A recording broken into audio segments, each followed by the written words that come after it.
গণেশজি হচ্ছে সর্বসিদ্ধিদাতা। এটা সবাই জানেন, কিন্তু গণেশজির ভুঁড়ি অর্থাৎ পেটটা হচ্ছে সর্বসুখ শান্তির।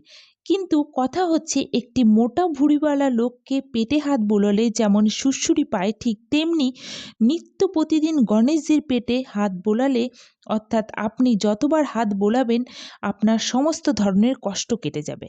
আপনার বাড়িতে মূর্তি আছে বা ফটো আছে, যাই আছে না কেন, সেটাতে হাত বোলান। আপনার শরীরে হাঁটুর ব্যথা, পায়ের ব্যথা, দুশ্চিন্তা ভরা জীবন, যতই কষ্ট ভরা জীবন, সমস্ত দেখবেন ঠিক হয়ে উঠবেন। প্রসন্ন হয়ে উঠবেন গণেশজি, এবং গণেশজি হাসলেই কিন্তু আপনাদের ঘর সংসার হাসবে।